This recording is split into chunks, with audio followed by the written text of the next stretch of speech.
Ito na mga kardinero, nagkukunyari tayong panday. Hello mga kardinero, dito tayo ngayon sa aking kunyaring greenhouse. Dati mga pitcha ito dito nakatanim mustasa. Ngayon, i-extend na natin yung dating kunyaring greenhouse ko. Ngayon magiging mukhang greenhouse na siya. At ito pala, itong mga lupa na to, ito yung mga pinabulo ko dati na puno na akasya.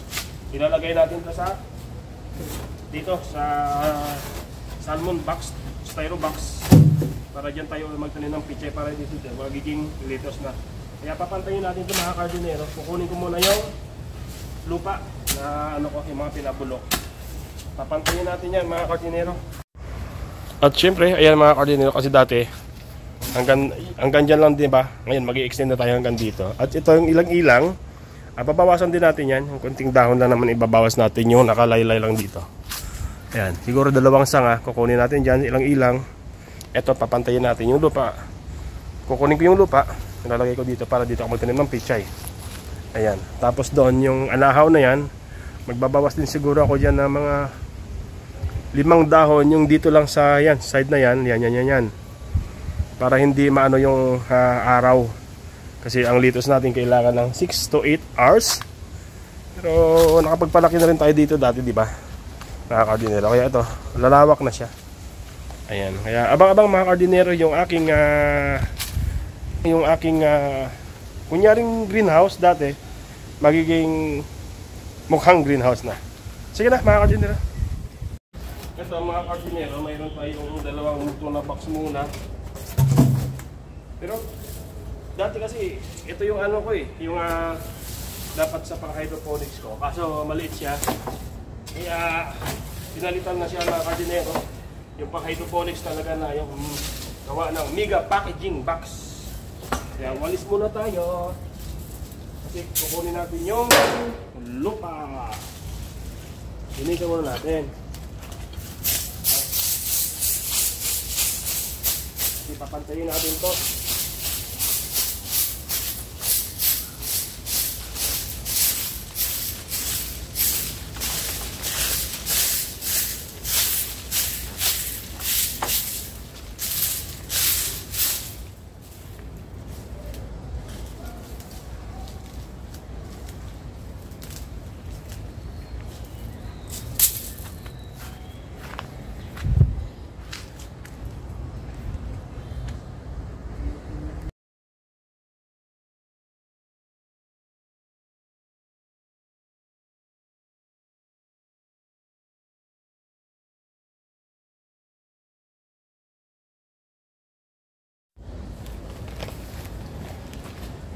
Ito pa lang mga kardinero, iipon ko yung lupa kasi nga sabi ko nga, ito yung dating pinagbulo ko na puno ng akasya, kaya malambot ito mga kardinero.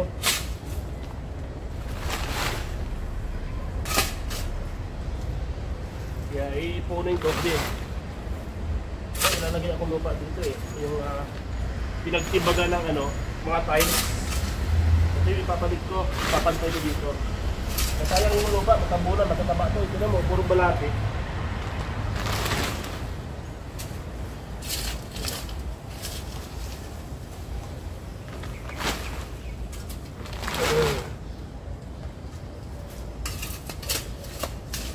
Tataba ng bulati dito. Lalaki pa.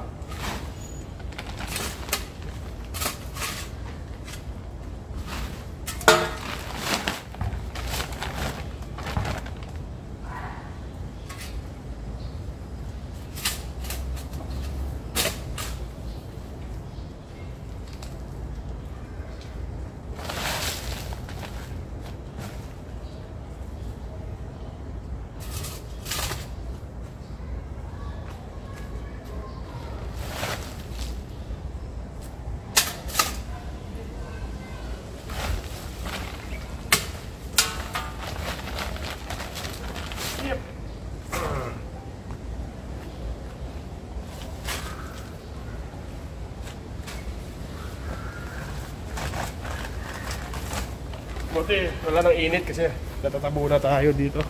Wala, alas 3 na kasi. Di ba? Mapantay na natin yan.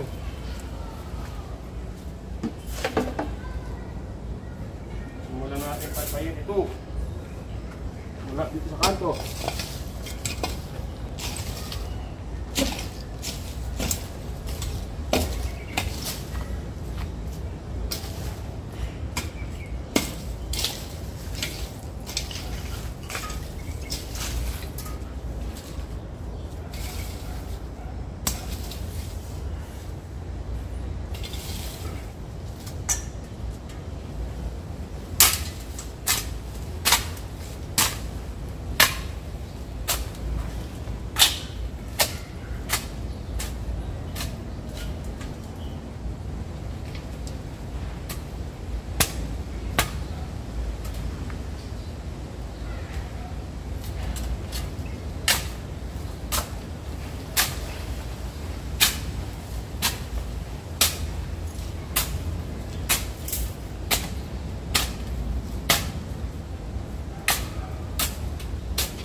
Iya, pangkay ko apak-apak lang kasi nabigat na ako eh.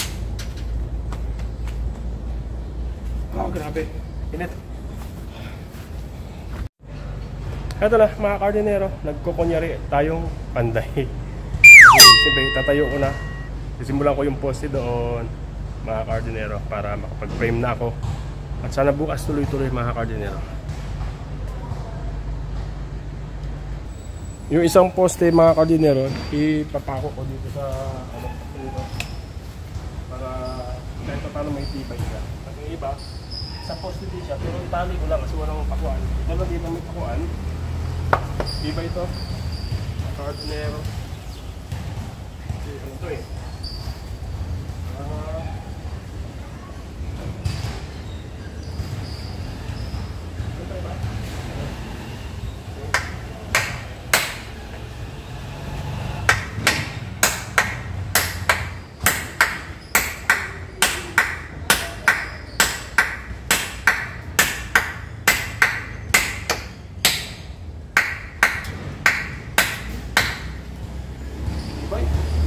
Tibay ng semento.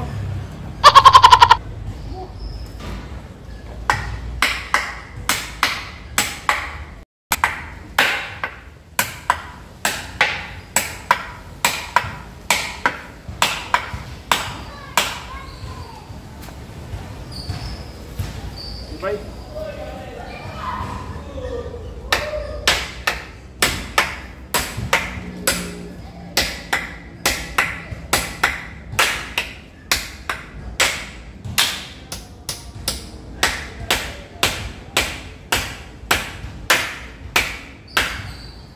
Concrete na yan mga kardinero. Ang gamit ko para kita tayo. May tibay siya. Naputol yung concrete niya.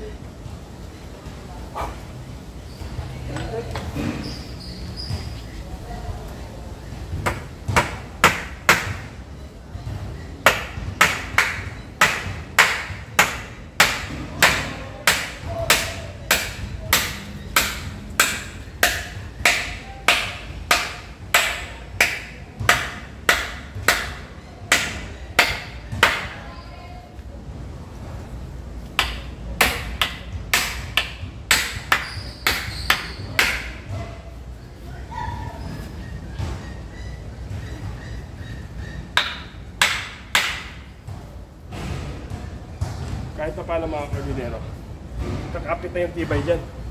Kasi apat na pako ng concrete nail yan. Di ba? Tibay. Yan palang nagagawa natin mga kardinero kasi naglinis tayo dito kanina. Yan. Yan ang malinis na nag-ano pa tayo, nag-walis pa tayo dito kanina. Yan, malinis na yan. Medyo pantay na rin. Tsaka nakapagtayo na rin ako ng poste, nakapako. Mayroon na dun sa unahan. Yan. Mayroon na yan isa. Tapos ito ulit. Yan. Babaon ako sa lupa.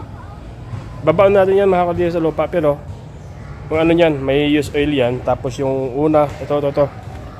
Ito malalim din to. Kasi ito, solid na ano to, bahi ang tawag sa amin, no? Ito, solid din yan mga kardinero. Babaon ko rin to, nakabaon to. Tapos ito baon din na konti. Tsaka natin papakuan mga.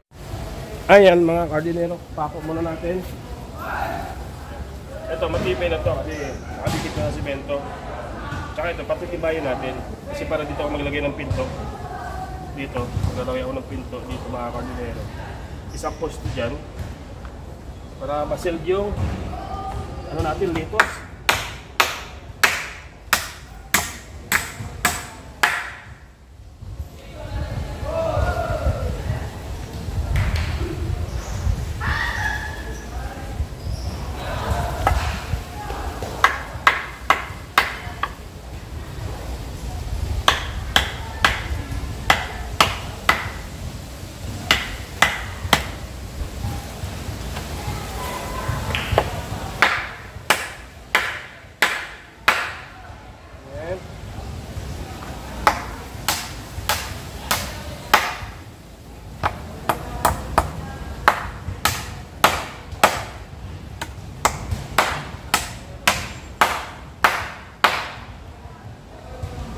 Ibiyak mga kardinero dahil bahe.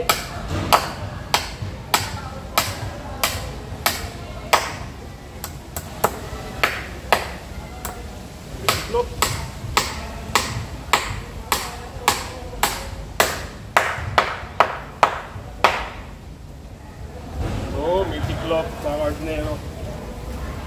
Bibiyak pag bahay yung ano, bahay yung pako.